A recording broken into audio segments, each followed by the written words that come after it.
The main purpose of this talk is to increase the awareness of Kamini and to understand the reasons why people are taking them, how to identify the users and the impacts and support strategies. So without further ado, I'd like to introduce our first speaker, Dr. Joe Lane. Joe is a senior medical officer for Auckland Opioid Treatment Service, and Joe has given talks on Kamini at a national level. She will be educating us on Kamini and giving us a national perspective on the issue. I'll hand it over to you, Joe. Thank you. Thank you. Sorry, I'm Dr. Joe Lane, as said. I didn't set out to become somebody that people contact about Kamini, but I live and work in South Auckland, and we've got a really large Punjab community here. In about 2013, we had our first person pop up and say, I need some help. And that went really well. And then someone from the temple came with them and was interested in what we could do. And it's just kind of snowballed from there. So now about 15% of the patients that I look after are actually Indian men with Kamini as a proportion. And in fact, we've become so deeply entrenched in the community that we're now getting the second layer of Indian men who have used opium in India and are using home-baked heroin in New Zealand. So it's actually not just Kamini, but certainly the first group that came through our doors were chaps using just Kamini and often nothing else. So I will start my screen share and show you some slides. As Val said, we've got time at the end for questions, and there's an option to do email questions as well. So this is slightly new to me, the team setup. If anything looks wrong, please let me know. So I apologise in advance for my pronunciation. I've had a few lessons, but I don't do well with sound. So Kamini, they gave me some suggestions for what we wanted to cover today. What is Kamini? Why do people take it? What does addiction mean? How do we identify it? And what's the impact is what I got asked for. So it's an Ayurvedic medication. It varies from brand to brand as exactly what's in it, but all of them contain a level of opium. We sent samples down to the ESR lab, so the government laboratory in Wellington. When we first came across this, the guy in 2013 brought some in for us very kindly and confirmed that it contains a fairly unprocessed raw opium compound. And going forward, so it's available on the web. People do buy it online and get it shipped out, and only some of it's picked up at the border. It's marketed for strength, stamina, virility, erectile function, impotence. So it's very much marketed in that space. So this is the second page of that. So low libido, premature ejaculation, which is why I have never seen an Indian lady using this medication, because it's just not marketed as something that's suitable for them. And it certainly works in that when you first take opiates, they reduce anxiety. And if you're feeling a little bit wound up about having sex and you've had issues where it hasn't worked very well, then the idea of taking something to relax is quite appealing. It's a little bit, and it certainly delays ejaculation, so you last longer. But like any substance, alcohol does exactly the same thing. And they talk about brewer's droop. So it helps until it causes the problem. And so if you take a lot of Kamini every day, your sexual function actually gets worse. It drops your testosterone. But once a week, twice a week, couple of balls, it does actually largely work as described. It's when it gets out of control that it stops working. So just to be complete, Barashasha is Usani medicine from the Arabian subcontinent, Persia area. So just like you have Ayurvedic medication, which is the Indian medication system for traditional medication, this is the equivalent within more like the Persian area. That's marketed more for coughs, cough, colds, generally not feeling very well, sleep, that kind of stuff. But you will certainly see some guys using it when they can't get Kamini. It looks like Marmite. It's a paste. You put it on a teaspoon and eat it. All of Kamini's eaten. Nobody injects it or smokes it. It's a pellet that you take by mouth. So thinking about substance use disorders, so there's a whole spectrum. people don't start Kamini and immediately have an addiction, just like people don't drink one glass of beer on the weekend and immediately have an alcohol problem.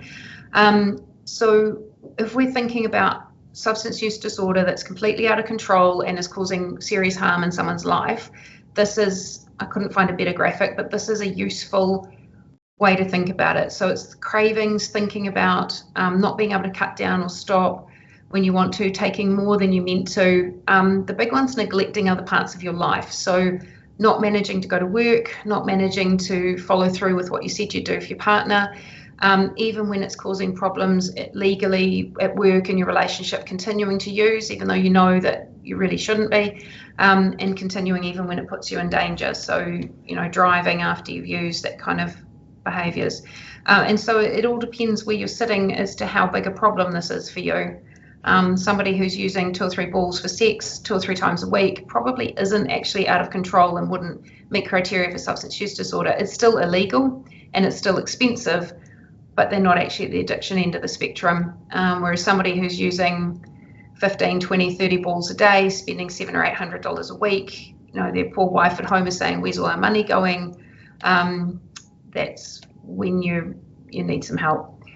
So where is it coming from in New Zealand? So the National Drug Investigation Bureau are the agency that were publishing some statistics. They haven't actually in the last year or two. So if we think back to 2017, which is when I last had data, nearly 5 kilos was seized over nearly 80 incidents at the border. So that's often being shipped in on mail, not so much people bringing it in. There's been less seizures in the last couple of years. So I don't quite know what's happening right at the moment. Haven't actually dug into that with the guys I see. It was being sold in the Indian superettes, and I suspect some of it still is, and some of it's probably being posted across. I'm not sure when this first began if the Indian-owned superettes actually knew that what they were selling was illegal.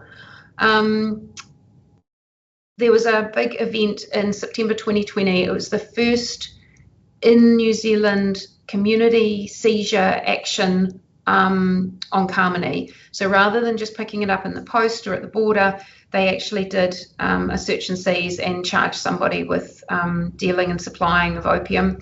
So the cost has gone up. So the other thing that's changed is obviously when COVID hit, we remember how India went through an awful period and everything stopped. So this is all produced in factories. As proper medication, just like you go to the health food shop and get a vitamin supplement. It's produced and marketed and labelled. So we couldn't get it. The whole supply chain got disrupted. And so we had a big pulse of guys come in then looking for treatment. But the cost has gone up massively. So I used to see people using 30 to 35 balls a day for the $700 or $800 a week. I now see people using 8 to 12 balls a day for the same price. And that's just lack of supply. So this was opium Operation Poppy, the police seizures. They arrested 3 people in South Auckland. So what does it look like if you're using? So when you've just used and it's at its strongest and you're intoxicated. Intoxication is a terrible word. We mean it medically when you've got medication on board and it's having an influence. So we talk about being on the nod, so the falling asleep head, sedated, relaxed, a bit buzzy. The eyes, the pupil gets really small. Don't feel much pain, so it's easy to hurt yourself, not hungry, guts don't work, breathing will slow down, heart rate slows down.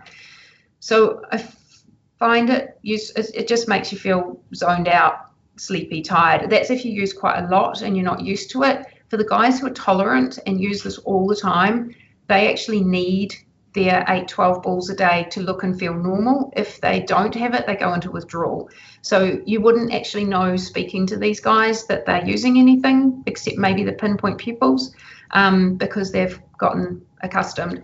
So withdrawal, I tend to talk about you've got the flu and a tummy bug at the same time. So think about the flu, hot and cold sweats, body aches, runny nose, runny eyes, as if you've got a cold, shaky, plus a tummy bug. So nausea, vomiting, tummy cramps, diarrhea. It's not fun, and most men I see very rarely allow themselves to get into withdrawal. They tend to ration their supply until they can get some more, and avoid going into it because it's pretty unpleasant. So the harms from Kamini, most of it's actually financial pressure. Opium in and of itself doesn't do that much damage to the body. It's the fact it's illegal, expensive, hard to get a continuous supply. The secondary harms are around what else is contained in the Ayurvedic medication, the fact that it's got herbs and supplements, and in some Ayurvedic systems and medication recipes, they actually include heavy metals. So you get lead and mercury and you get heavy metal poisoning. I've been testing the guys that I look after in the last year or two since we became aware of that. I haven't actually seen anyone terribly poisoned. I've seen people just above the normal limit, but it's certainly been a concern in Australia. All opiates, it doesn't matter whether we're talking codeine, morphine, tramadol, oxycodone, opium, Kamini, they all reduce testosterone if you take them long-term in high doses. I talked about that. Oh, and it doesn't last very long, so you tend to need to take more, otherwise you get into withdrawal. So that was just, if anyone wants to read it later, you can have a copy of the slides, the data about the heavy metal poisoning. How to identify Kamini use? The biggest one is going to be financial pressure. So just like you identify gambling, somebody's earning well, they should be okay, and yet they seem to be very, very short of money. Exactly the same problem. So that will cause tension at home. Might be sleepy at times and other times irritable and looking a bit like they've got the flu. Most of these guys are pretty good at managing their supply and managing how often they take it and actually look pretty normal. I find in terms of asking questions about it, it's really helpful to go wider and then come in closer. So, there's a new thing we've become aware of. There's Ayurvedic medication, Kamini. Guys use it for strength and stamina and getting through the day and long hours. How many of your friends use Kamini? How often is that something you've heard of? Okay, they use it a couple of times a week. And what about yourself? How often is it for you? So avoiding the yes, no answers. You use Kamini? Yes, no.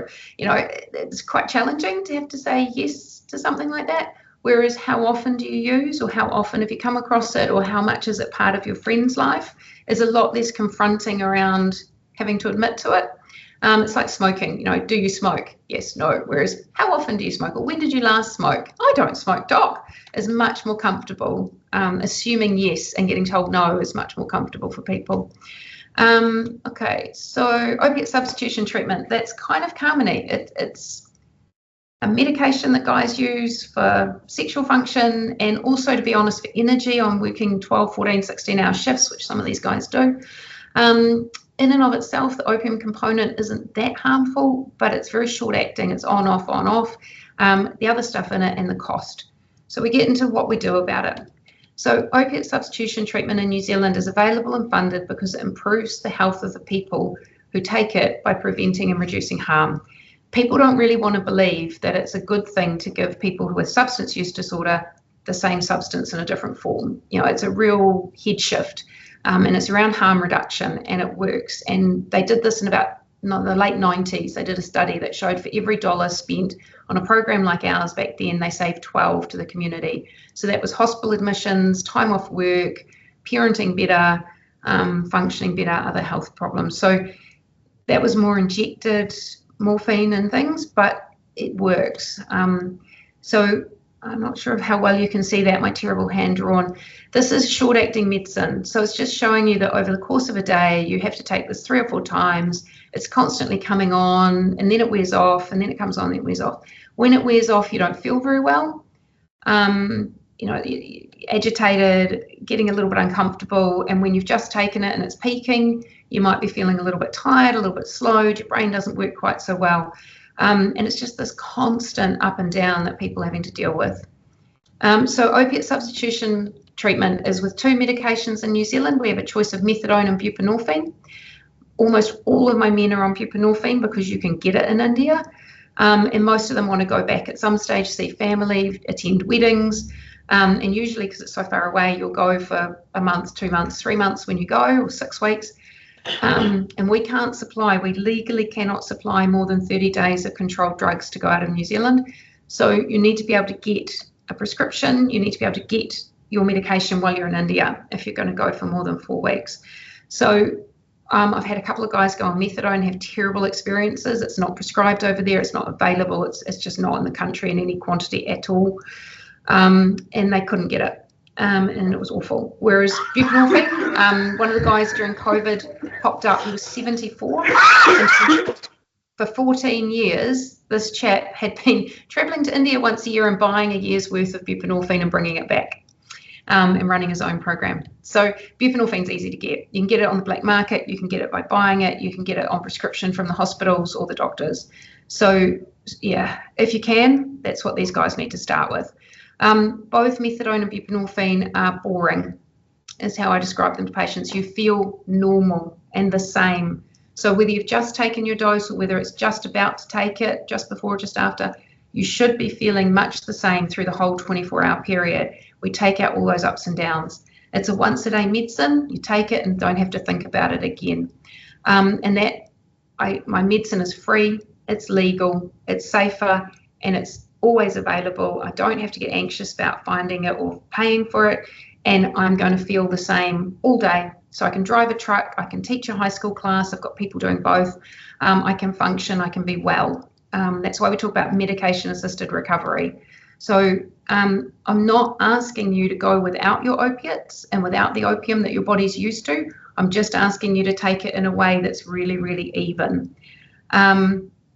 When you start, people go to the chemist every single day and take their medicine in front of the pharmacist, and that allows, when you've lost control, when you're in the full-blown addiction phase and you don't have much control over your own substance use, it allows somebody else to look after that for you, and you never have to be worried about running out because it's always at the chemist tomorrow. And then once you get a bit of control back, you can start having some take-home doses. I find this really useful. So if you're psychologically resilient, in a good space, hopefully you've got lots of connections in your life, your religion, your family, your friends, work, partners, pets. When you start using a substance, gambling, Kamini, doesn't matter what, you start using something, initially it's usually helpful. You know, it takes away your social anxiety, it helps with your sexual function, gives you more energy. Alcohol lubricates social situations. And so initially it's just part of your life and things are okay. And then over time, it becomes more and more important and takes over more and more of your life. And so you don't go to play your sport because you're always hungover on a Saturday morning. You're not doing your hobbies because all your money's going into getting Kamini. It starts to put strain at work and home. And you get to a point where all the other aspects have broken down a lot and it's all about you and your substance. And there's not a lot of room for anything else. We talk about addiction as a jealous mistress. It holds you tight and there's not a lot of room. And so there we go, everything's broken down. And so the purpose of opiate substitution treatment, buprenorphine, methadone, is to give you back the time, money and energy that you were having to spend sourcing, using and recovering from your substance to rebuild your life. The medicine won't do the rebuilding. It won't repair those relationships, get you back into a new job, get your housing sorted out, but it will give you the space to do those things yourself. So that's actually the end of my talk. Prepared slides. What we do works. The guys come in 6 months later and like, Doc, I've just bought a house, I've just bought a car, I'm going to Australia. Australia's got a really good opiate treatment program. It's no issue to go over there and move. People go back to India, they're on buprenorphine in India, they come back to us, we restart them. It gives people their lives back. So Bill, I'll hand back to you. Thank you very much, Jo. And I believe a lot of us have questions for you at the end of this. Thank you very much. Right now, I'll just hand the floor over to Nick White, who is the clinical team leader for the Bay of Plenty Addiction Service. And Nick and his team have been seeing a rise in Kamini in our region and will be giving us a local perspective. Thank you. I trust you can all hear and see me. I can't see you, so I'm just going to take it on faith that you can all see me. So I'm Nick. I'm the team leader at the Bay of Plenty Addiction Service, mental health nurse. Been in addiction 25 years this week. Most of that here in New Zealand. And I'm going to tell you a little bit today about our service, who we are, where we are, how you can reach us, and just tell you a little bit about what's going on locally regarding Kamini. So you can start that whenever you're ready, Heidi. Firstly, just a word about where you can get treatment for, it's gone again, for Kamini. In New Zealand, there are several levels for addiction treatment, from primary care, that's GP services, up through NGO services, and then right at the top, residential rehab. Under the Misuse of Drugs Act, the only place you can get treatment for an addiction in terms of prescribed medication is a gazetted secondary service like ours. So we are the gazetted secondary service for the whole of the Bay of Plenty, with Bay of Plenty Addiction Service. You can skip to the next one, please. We're based here at Tauranga Hospital, but we got a very big patch, Waihi Beach to Kaha, east to west, and down to, we got a couple of guys down in Murupara near Rotorua to the south. So we have lots of little satellite areas that we travel out to and see people there. And our remit is treatment of moderate to severe substance dependence, and OST services fall within that. Next slide, please. Thank you. So we are, this is who we are, psychiatrists, psychologists, nurses, social workers and so on, a peer support worker. And we're part of adult community mental health services, so we have access to all the resources that community mental health has, including sort of out of hours support through our crisis team and the community mental health teams. And this is how we work. So we basically want one-to-one case management, and we do all that stuff you see there.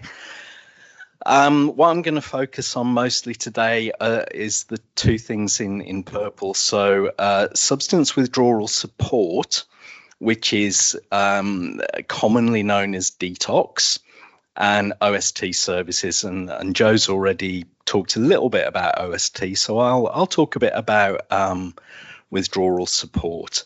And I call it that rather than detox, because detox is a bit of a loaded term, and it's quite misunderstood what it's about. There's lots of talk in the wider health sector about how detox, will cure you of this, that, and the other. And as you'll see, it's something quite different. Next slide. So we currently have around about 120 people in OST treatment across the whole of the Bay of Plenty. Most of them are kind of older, New Zealand European, so equalish split between male and female, but these are people who often had opiate use problems in the 80s, the 90s. They're now in their 50s and 60s. They're an aging cohort. We have some younger people who got caught with over-the-counter opiate medications, things like Nurofen Plus, and became dependent that way. And we also have some people who've become dependent through prescription medications. Our Kamini clients are actually currently a very, very small subset of these numbers. So we did a quick head count before we came out, and we've only currently got around 6 people in treatment who've come to us through using Kamini. And we maybe get about 1 referral every 2 months for people using Kamini. But we hear anecdotally that for every 1 that we see, there are many, many more people out there who are using it and who we haven't seen yet. So one of the things that I'm interested in is how many are there? And, if they're not coming into treatment, what are the barriers to them coming into treatment here? I was very interested to hear Jo say that it was about 15%, I think she said, of their current clients have arrived through Kamini use. For us, what's that? 6 out of 120. That's maybe about 8%. So we're a little behind Auckland. So what stops people coming into service? Well, firstly, not everyone that uses substance needs treatment. There are lots of people that are substance users who use it recreationally, never need to come into treatment. There are other people who will eventually need to come into treatment, but it might take 3 years, it might take 5 years before the problems build up to the point that they realize now they've got to do something about it. So it could be that actually the problem hasn't had time to mature in the bowel plenty, that we're seeing the tip of the iceberg, and there'll be more to come. There are some cultural barriers, obviously. Kamini is isolated within a particular section of our community. It's the guys that come in using Kamini tend not to have any other contact with our other people in treatment. They're completely separate.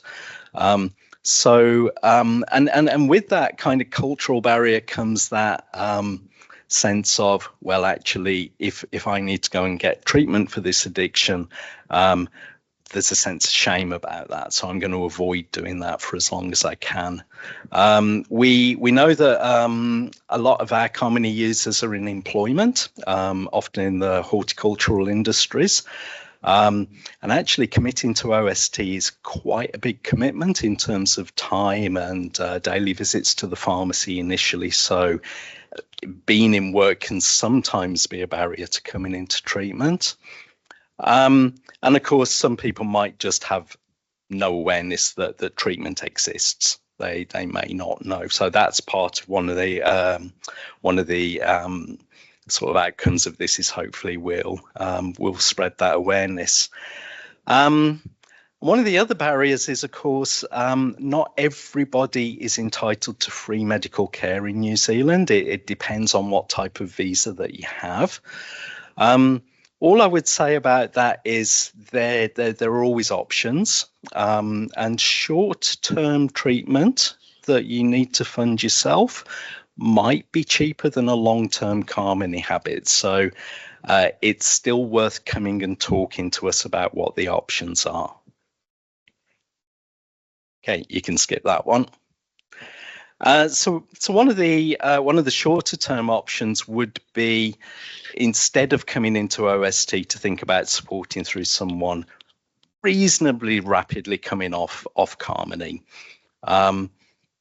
So before we talk about that, we just need to explain actually what is a detox, what is withdrawal. So it's firstly, it's not a magic cure. It's simply that, as we heard from Joe, if you use a substance often enough, you'll get tolerant to it. You then need to take that substance every day in a certain amount. And if you don't, then you fall down into withdrawal. Now, the idea of withdrawal support is to allow that to happen and to treat the symptoms, to help people through that withdrawal process. Tolerance to opiates actually falls really quickly. It's about 3 to 7 days before you arrive back at baseline, but it is very, very unpleasant. So people often avoid withdrawal for that reason. What we do with withdrawal support is we treat symptoms of withdrawal. So that upset stomach, the flu-like symptoms, the aches and the pains, the sleeplessness, we can give medications to treat all of those. But it doesn't speed up the process, and critically, it doesn't address the underlying reasons for people's drug use. So it doesn't make the cravings go away. It doesn't make the urges go away. It doesn't deal with the issues you might have that brought you to become dependent on the substance in the first place.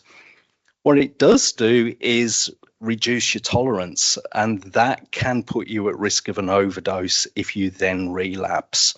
So we're always very, very cautious about this kind of treatment for people who are opiate dependent. But if you're not entitled to funded treatment, this could still be the right treatment for you with the right support afterwards. So it's still an option. The kind of gold standard treatment is OST, of course, and we've heard about that. The drugs that we prescribe in OST actually maintain that tolerance. So they keep you kind of at a level. You take a legal opiate every day. It avoids you going into withdrawal, and then you can get on with your daily work. You can get on with your life. We've also had really good outcomes with buprenorphine. In fact, I don't think we've had anyone on methadone for Kamini, no. So all of our clients have had moderately low doses of buprenorphine. One of the advantages of buprenorphine is that we can generally give a few more take-home doses with it. So it's ideal for people who are working. It means fewer visits to the pharmacy. And once you're stabilized on the dose, you can stay on that dose for as long as you need. There's no pressure to come off. That can be an opportunity to do the work on any underlying stuff that you might need. Or, if finances are an issue, once you're stabilized on buprenorphine, it can be stepped down moderately quickly. And then stopped. And so that's a way of reducing that tolerance a little step at a time rather than all at once. So it's much more tolerable for people. And that's a shorter term treatment. And again, we've had a few people do that, and that works really well too. So if you think you need to come and see us, or you know someone that needs to come and see us, their GP can refer them, or they can just pick the phone up to us. There's a free phone number there, and it's on the last slide as well if you need to note it down. Next slide. Yeah, you'll first have a little chat with our intake team, and then our OST team who have brought along today. You probably can't see them, but there's guys from the OST team here today. Someone will get in touch with you to arrange a face-to-face assessment. We normally do that really quickly within a week or so. And you'll just need to see them, come in and see the doctor before treatment starts. And that is me. There's that phone number again. If there are questions, we can take them at the end.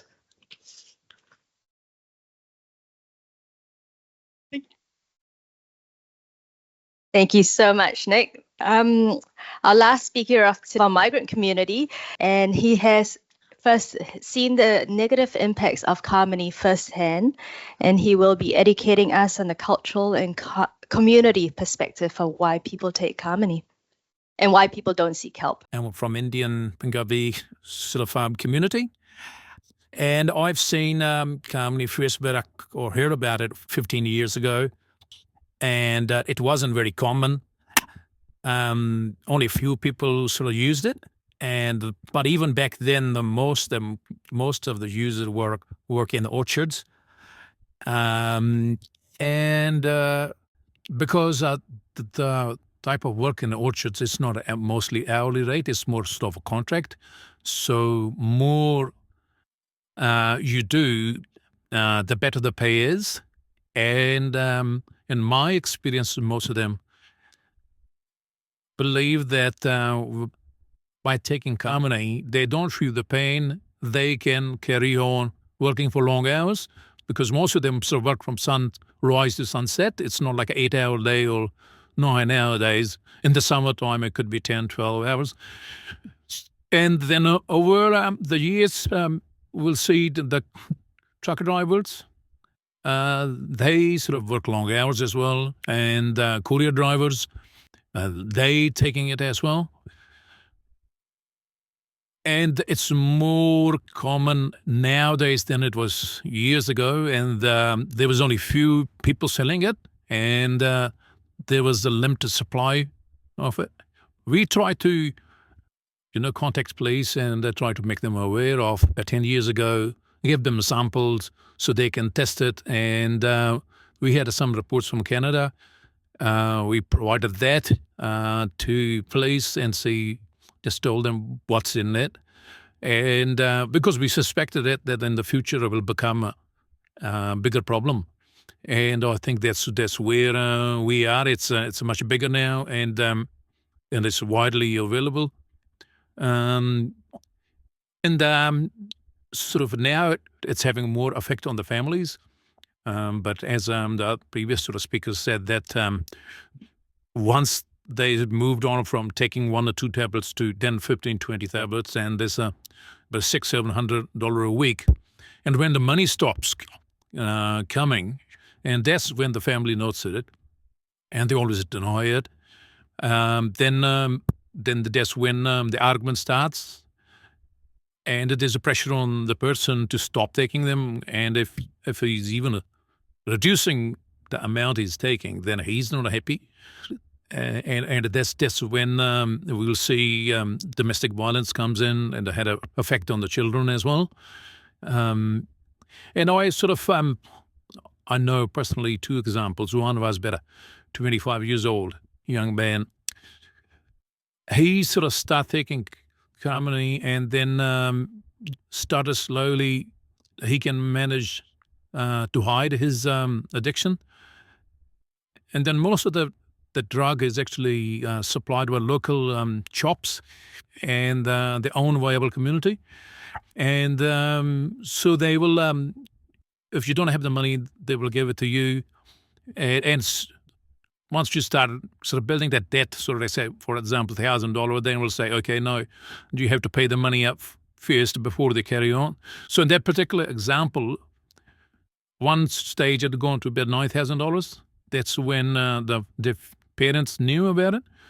So they gone to the shop, paid it, and they said, okay, so don't give it to him anymore, otherwise you won't pay. But then a few months later, they became aware of there was another $8,000. And this second time, sort of, that's when they had a fight. And when they rang someone for help, and then when they came to his house, he had his father under his foot, sort of kick him down. And he had his mom's throat, you know. So it was hard. Then there's one recent example that a friend of mine owned a transport business, but he was mixing Kamini with alcohol. Then one day he crashed his vehicle, and the police arrived. They breath-tested him. He was over the limit for alcohol, but when they took the blood sample, they found methamphetamine as well. And I believe he doesn't take meth, and he denied it as well. So we think that the Kamini he was taking might have been laced or contaminated with the methamphetamine, lost his license, lost his business, and then the money stopped coming in. The next thing was his house. He built a brand new house. He lost that as well. And people are ashamed of admitting it. Like he wouldn't admit it to me that he takes Kamini, because if someone drinks alcohol, you can just smell it. You know, there's obvious signs of alcohol. For the drugs, then he started avoiding me because I'll ask questions. And I think that's pretty common. People don't want to admit. That's the big sort of obstacle of getting the help, because people feel ashamed, and they don't want to be known of the user. So like if you know someone who is taking, and if you go to their house, and the people wouldn't believe me or whoever goes to their house to say their son or the husband or the brother is taking it. And once you leave, and they might ask the person, and he obviously going to deny it, and that's when they believe it. Until, as I said again, then when the money stopped coming, or he stopped going to the houses, to the work, and that's when, even then, I know, because of people feeling ashamed, they have taken those people to India and seek treatment there. They stay there for 2, 3, 6 months. It's just that shame is a big factor. And used to be like a mid-20s, mid-30s, those are the people taking it. But now the people who work in orchard, like a 50 years plus, even older 60 years, they taking it as well. Up to Whangarei, I've seen. So it's just not the locals from Hastings, everywhere where the Punjabi communities are. It is widely available. And I would sort of say that if someone that comes to you or seeking for help, just ask them straight up whether they're using the Kamini.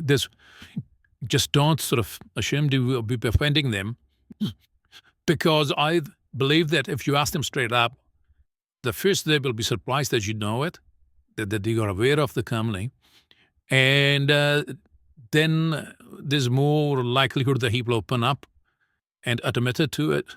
And then after that, I think once they admit it, it's much easier to talk about it. And I think, as we all know now, that more people are sort of in the medical profession of becoming aware of. And we, I think, had a meeting with someone from Auckland where they said in Auckland, South Africa, even 14 years, even under 14 years, so taking these tablets, and the shopkeepers just giving to them for free. And because they see the potential clients,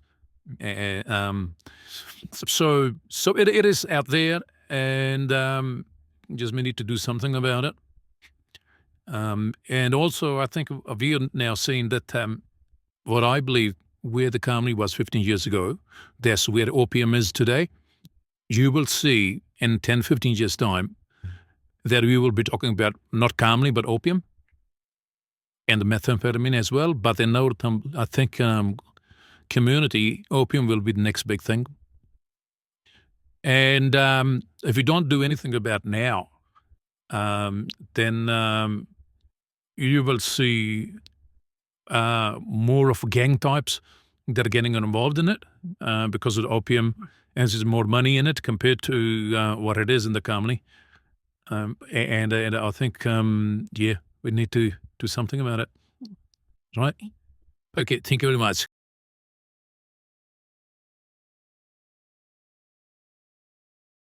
We're just going to open the floor up to any questions now, but before we do that, we have police in the room with us, and they've just informed me that as of last week, there were about 800 seizures of Kamini. Is that right? Yeah.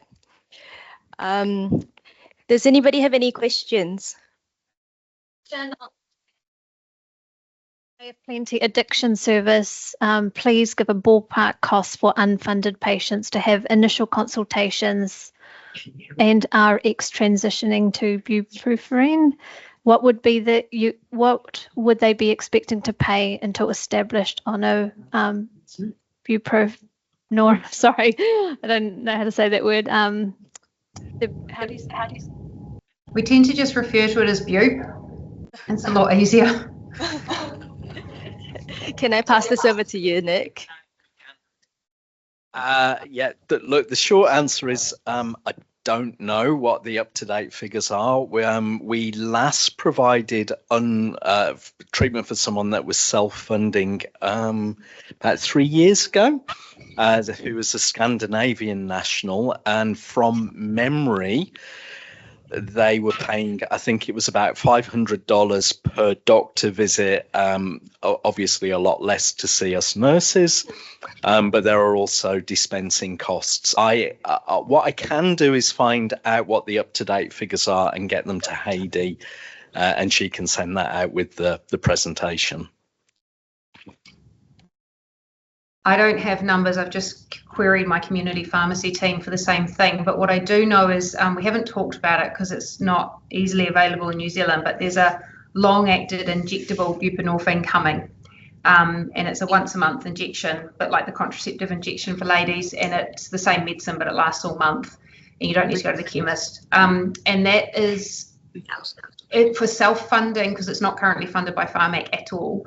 So for self-funding, without the doctors and the nurses and the dispensing costs, the medicine itself is about $5.50 a month. But people will make that last 5 or 6 weeks. Yeah. We just checked and it was $2,000. For what? For the injectable Sublocade is $560 a month. Doesn't matter if it's the 100 or the 300 in the pharmacy delivered, because I've just had contact with Indivior. Okay. Yeah, Awesome. it's more getting your service to be willing to let people self-fund. We're in that process at the moment of discussing it. Northland are doing it.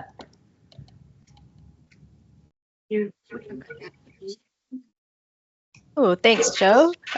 We have another question online from Alan. How much does it cost to purchase Kamini in New Zealand? Let's say per bottle of Kamini. Does anybody know? It's up to $150, and it varies on if it's individually, if it's in a bottle, then it's cheaper, but if it's in a packet, then it's more expensive. Do you know how many is in a bottle or in a packet? I think 25 to 30 tablets in a bottle. Yeah, I would. So Auckland experience is that the guys using average at the moment would be more like 8 to 12, so say 10 balls a day, and they're spending anywhere between 400 and 600 a week. The bottle is about 30, 35 balls. I think it's got a bit smaller, so you're probably right. It's probably less now, and the bags that they buy are about 10 balls. Got a question from Rob. I just wondered if there was how long it takes for an addict to come off to a point where they no longer feel addicted. Oh, can I take this one? Because I was thinking about that when Nick was talking. So if you're funded, if you have a 2-year work visa, which entitles you to New Zealand healthcare, I would say to somebody presenting to me that we don't encourage people to come off. Your brain has adapted to having opium. It's your new normal. And when you come off, you have to either do it incredibly slowly, 2-3 years, to let your brain readapt to being without it. But the relapse rates, some of the studies, anything between 7 and 9 out of 10 people will be back on opiates within 6 to 12 months of coming off. And every time you come off, you lose your relationship, your work, your housing. There's all the more shame. I did it and now I failed. And so it takes you ages to come back for treatment. So my goal is to get you well, transfer you to GP share care so your GP does your prescribing, go to the chemist once a week, get on with your life.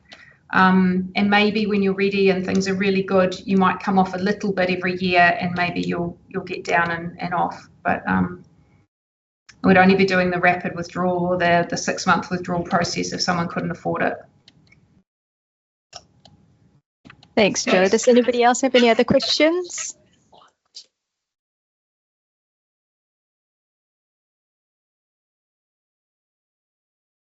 Hello, my name is Laura. I'm a Japanese practitioner myself, and I've not heard of this, so really interesting. Wanted to know if there was a prevalence among the Fijian Indian communities, whether it's come up at all, if anyone... So just, yeah. Sorry, you go. Yeah, I was just going to say, almost all of our referrals have been from the Indian Punjab community.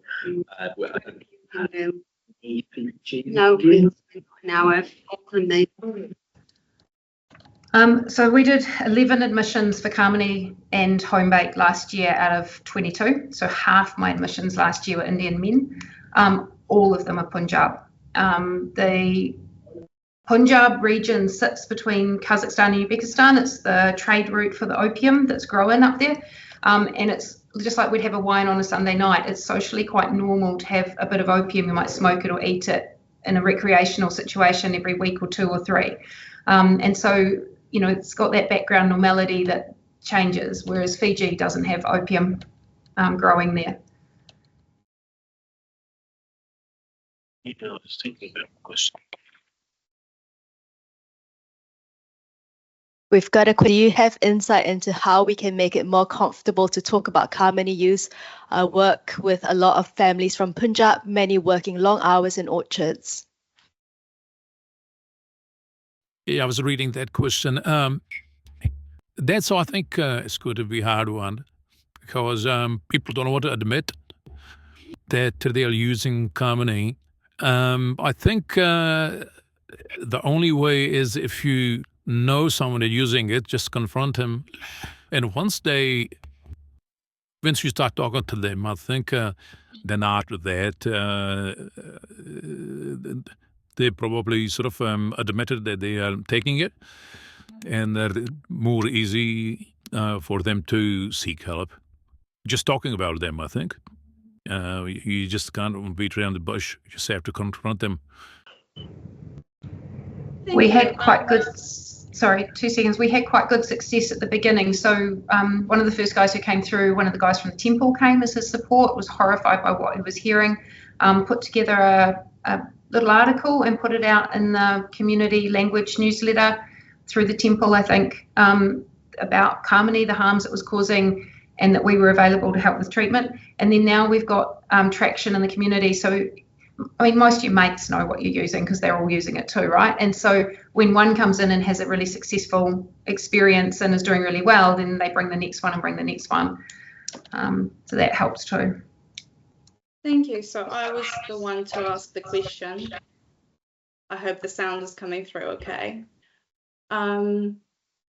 We do talk to our families about substance use and exposure to substance use. And anecdotally, I know that that is happening in the Te Puke community, but I was just wondering from a cultural perspective, because you're right, you know, there is that barrier to talking about it. It's, you know, it's shameful, it's embarrassing. So I was just wondering, how can we make it more accessible to talk about it, really? I think you answered that question fairly well. Thank you. I can see the confusion in the room. It's fine. Yeah, no, yeah, I was thinking about too. It's another thing, Dia, you can talk to the people in the Gurdwaras or any community events.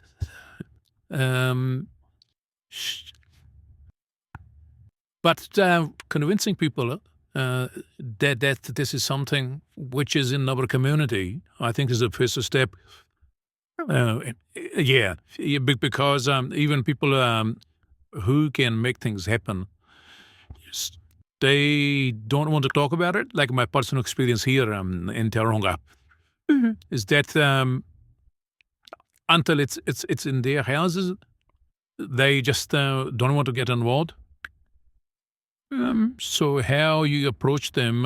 First, I think you need to approach people who are the leaders of the community or at the Gurdwara, and convince them that we need to talk about it.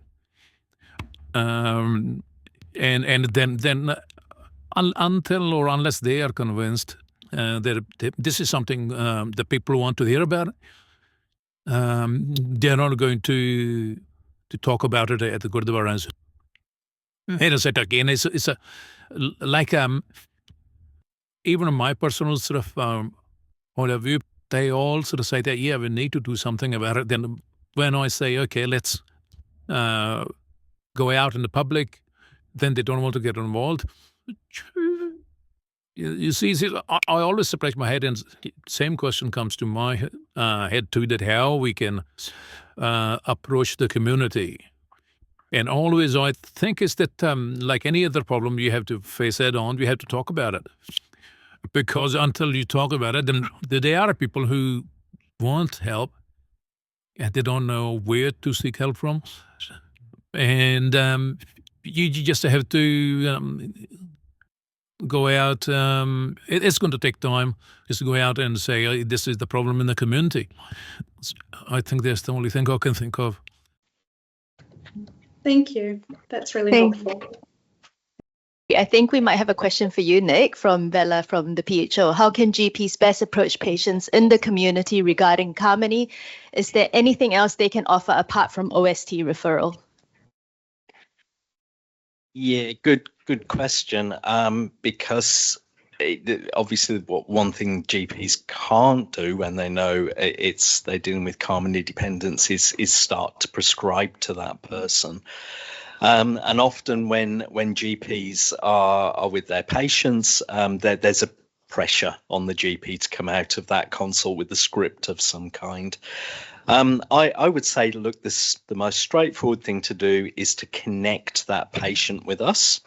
We are the right service to work with these people. We can give them the right advice, and we can do it fairly quickly. So just send that referral in, and we'll take it from there. Thanks, Nick. I think Bindi from Salvation Army. Hi, everyone. I have a question for everyone here. So in the last couple of years, mainly I have seen the increase of Kamini use in the Bay of Plenty because I have been approached from many people, Katikati, Tipuki, even going through Rotorua. And of course, they call me on my, not my Salvation Army work number, but the other work number. And so what should, because I have given them information I could have in a safe space because it's a phone call, so no one wants to be known or their identity be disclosed to me somehow. I don't know why. How can I safely refer them to OST or some support? Because I only hear from them once. And that's hard because it's an opportunity missed. And I can count, I think it's probably half a dozen or maybe a dozen contact over the last 2 years. And they are still probably using, that's my worry. And they made that first phone call, but nothing had happened. And that's something that bothers me most of the time. And I don't know what to do about it. I have asked a couple of people to go to OST, give them a number, and also said, go to your GP and ask for help. But then it's dead. So what should I be doing if I have those?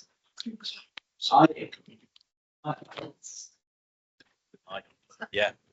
Look, I would say again, we are the service for the Bay of Plenty, so anything you can do to connect them with us, even if it's giving the free 0800 number and saying, when you get off the phone to me, phone this 0800 number, somebody will take it from there. And maybe just offering them reassurance that we already know about Kamini. We're working with people that use Kamini. We're having good results with people through our OST service. So I guess your role there is just to encourage and connect however you can. I believe we have time for just one last question. Jaya, on the chat, we've got a question saying, just going back to funding, I've referred international students and clients in the past to community mental health, and I've lost it.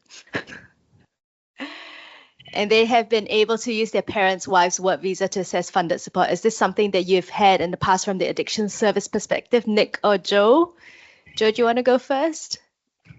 I'm not quite sure what you're referring to. I mean, if you have a partner visa and your partner has entitlement to healthcare because they're on a 2-year plus work visa, then I think that extends to the family of that person. But that just means they're entitled to funded healthcare.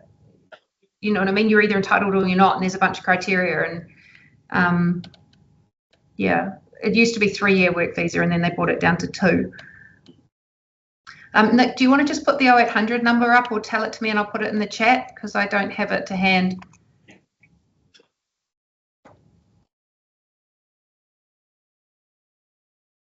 Yeah. Oh, is it up? Yeah. Yeah. There. Cool. Oh, it's 0800 Awesome. 800 508. Going back to the question from the Salvation Army, and then the next said they can call 0800 number, but most of them don't speak English. Yeah, that's the problem. And going back to Salvation Army, I think the best approach is that if they can approach someone they feel confident with, or some community leaders, or they can contact someone like me. And then I think they feel more comfortable talking about their addiction to the health provider or people who can help. The language is a big barrier as well. Most of them, especially people who work in orchards, even they've been here for 20 years, the English hasn't improved much. Yeah, because their social circle is similar to what they are. And look, if once they connected with us, we have access to interpreters. Yeah, it's the first step. Yeah, it's just getting them in and admitting to seek help here. Sorry, I think Jono has one last question from New Zealand Police. Is Kamini able to be chemically isolated and tested for in the wastewater testing programs to get an idea of the wide use within the communities? It's morphine. So in terms of, I mean, it's just raw opium. In terms of how it transfers through the body, it comes up as morphine. So the wastewater is already testing for general opiate use in New Zealand. And what's really interesting is that the Kamini use is only the first layer. There's another layer, a very different group of chaps who are using home bake and heroin, and well, what we count as heroin, and they're there as well. So yeah. At the temple, someone suggested about getting a pamphlet out in Punjab, written in Punjab, about this. And I mean, that would be amazing. We've tried to get some of our sheets translated, but that's what we need. And I'm quite happy to be involved in what goes in it. But we need a Punjab pamphlet that we can share at temples and share in places. Thanks, Jo. Yeah, we've been in contact with New Zealand Drug Foundation and Asian Family Services, and they are trying to draft together something, and we're going to send it out to specific people to vet and then translate it into different languages as well, and then we can start distribution. So we're just waiting on the final product, or the first draft. I apologize. I'd love some if they ever get them made. Cool. I think that's a wrap, everyone. If you have any more questions, or if you think of any more questions later, please email the RSVP email, and our lovely speakers will endeavor to answer them. We will also be sending out this recording to the attendees. Please spread it far and wide if you wish. And that's us, I think. Thank you very much once again, everyone. And thank you to our speakers as well.